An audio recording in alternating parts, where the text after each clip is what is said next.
আসসালামু আলাইকুম রহমতুল্লাহি ওয়া বারাকাতুহু। আশা করি সকলেই ভালো আছেন। মাইক্রোসফট ওয়ার্ড 2007 এর দ্বিতীয় পর্বে আপনাদের সকলকে স্বাগতম।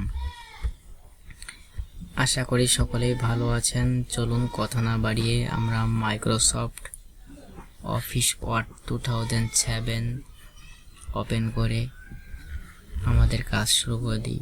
মাইক্রোসফট অফিস ওপেন করে আপনাদের দেখাচ্ছি কিভাবে ওপেন করতে হবে। এখানে এসে মাইক্রোসফট অফিস ফাইলে গিয়ে মাইক্রোসফট অফিস ওয়ার্ড 2007 সিলেক্ট করতে হবে।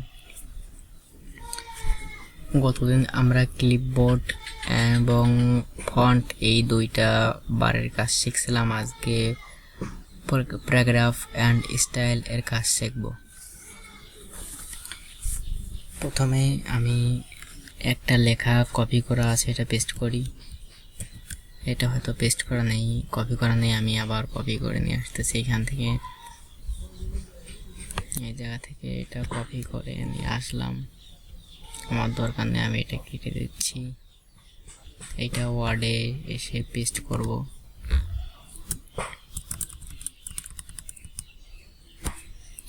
এটা একটু ফন্ট সাইজটা একটু বড় করে নিই।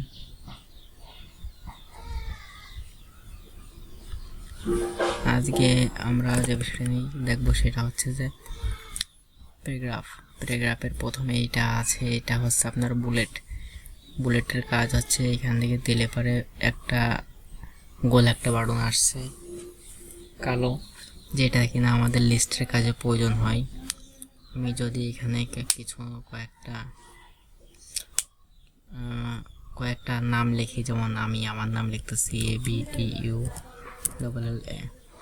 এখানে দ্বিতীয়টা দিলে আবার আসবে কয়েকটা নাম লিস্টিং করার ক্ষেত্রে যেগুলো দরকার হয়। SOACL কয়েকটা নাম দেওয়ার ক্ষেত্রে এগুলো দরকার হয় নাম লিস্টিং এর ক্ষেত্রে। যাই হোক, আমি এটা কেটে দিয়ে আমি আর কয়েকভাবে দেখাই আপনাদের মধ্যে। নাম আপনি যেটা দেবেন সেটাই হবে, সমস্যা নেই। এর মধ্যে কয়েকটা আছে, এটা আছে, এটা আছে। এখানে নাম লিস্টিং এর ক্ষেত্রে এগুলো ব্যবহার করা হয়।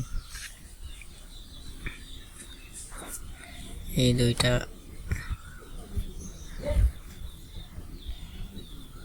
কেটে দিচ্ছি আমি।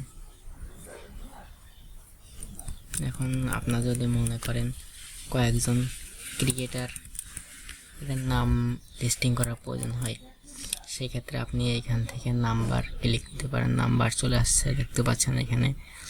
আমি যদি লিখি SAKIBL হাসান, সাকিব আল হাসান, এখানে 2 নম্বর অটোমেটিক চলে আসছে। এখানে লিখি তামিম,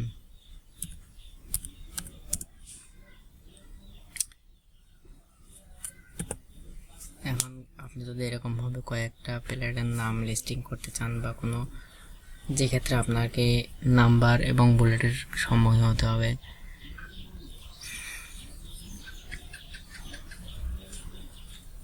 এইটা যদি আমি আপনাদের আর একটা বিষয় দেখাই। এটা আমি পেস্ট করি আবারও, এটা আমাদের এতটুকু পেস্ট থাক। ক্ষেত্রে আমরা যদি চাই, আমি বুলেট নাম্বার কাল দেখালাম, এর মধ্যে অনেক আছে, আরও অনেক কোয়ালিটির নাম্বার, রোমান সংখ্যা ABCD অনেক আছে। আবার বুলেটের ভিতরে অনেক রকমের কয়েকটা কোয়ালিটিতে বুলেট আছে, যেগুলো আমি কয়েকটা 3টে দেখিয়েছি, আপনাদের আরও আছে, এগুলো দিতে পারেন আপনি। যাই হোক, আমরা এই 3টা কাজ দেখালাম। এবার এইটার কাজ হচ্ছে আপনার ফন্টকে উইন্ডোজের লেফট সাইডে রাখার জন্য এটা কাজ লেফট সাইডে রাখা, এটা কাজ সেন্টারে রাখা, আর এটার কাজ রাইট সাইডে রাখা। এটা যদি আমি যে ক্লিক করা আছে আমার, এটার জন্য উইন্ডোজের বাম সাইডে দেখাচ্ছে। আমি যদি Ctrl+A বা এগুলো শুধু এতটুকু সিলেক্ট করে এই সাইডে দিলে এই সাইডে থাকবে, দেখেন একটু লেখাগুলো চেপে যাচ্ছে। আমি যদি সেন্টারে দিই, লেখাগুলো সেন্টার হয়ে যাচ্ছে। আমি যদি রাইটে দিই, মানে ডান সাইডে দিই, তাহলে ডান সাইডে চলে গেলো পুরো লেখাটা আমার। আমি যদি এটা দিই পরে পুরো লেখাটা আমার এই যে একটু জাস্টিফাই হবে, একটা মাঝখানে একটা লেভেল আন্ডারস্ট্যান্ডিং করার চেষ্টা হবে। এটাতে হচ্ছে আপনার দুইটা প্রত্যেকটা লাইনের মাঝখানে কতটুকু স্পেলিং হবে এটার জন্য সাধারণত 1.15 থাকে। এটা যে আপনি বাড়াতে চান বাড়াইতে পারবেন। 2.5 দিলে অনেক ফাঁকা হয়ে যায়। 1.1 আছে, অনেক কম হয়ে যায় ফাঁকা যায়। 1.15 রাখলে পরেই আমার মনে হয় এটাই বেস্ট। এটার কাজ আছে আপনার ফন্টের পিছনের মানে ফন্ট ব্যাকগ্রাউন্ড চেঞ্জ করা। দেখেন আমি যে এই জায়গা থেকে একটা সিলেক্ট করি তাহলে ফন্ট ব্যাকগ্রাউন্ড চেঞ্জ হচ্ছে, মানে ফন্টের পিছনে আপনি যে লিখছেন এটার পিছন চেঞ্জ হবে।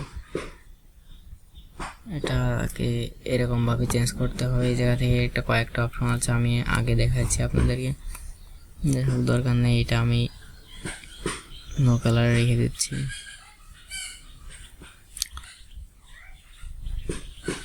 এইটা হচ্ছে ইনকেস ইনসাইড, এটা দিলে আপনার এই লেখাটা এই সাইডে মানে এই জায়গা এই সাইড থেকে লেখাটা এই সাইডে দিকে চলে আসবে। আমি একটু আপনাদের দিয়ে দেখাই, লেখাটা এই সাইডের দিক চেপে যাচ্ছে, লেখাটা এক সাইডে চলে যাচ্ছে, আমি এই সাইডে চলে যাচ্ছে। আপনার ডিকেস ইনডেন্ট এই সাইডে দিলে পরে আবার এই লেখাটা এই সাইডে চলে যাবে। এটা সমান হয়ে থাকলো A to Z, এটা মাঝখানে আছে। আপনি এই জায়গা থেকে আপনি স্পেলিং কতটুকু হবে এটার মাঝখানে এটা লিখে দিতে পারবেন। এই জায়গা এইটা হচ্ছে আপনার, আপনি যদি ক্লিক করেন তাহলে আপনার ফন্টের সাইডে আপনি যে লিখছেন এই লেখার সাইডে একটা করে বর্ডার তৈরি হবে। অল সাইড বর্ডার দিলে এটা দেখেন 4 সাইড বর্ডার তৈরি হবে। এখান থেকে অল বর্ডার্স নো বর্ডার্স দিয়ে দেওয়া হয়, বর্ডারগুলো উঠে যাবে। এখানে আমি আবার সিলেক্ট করি এগুলো,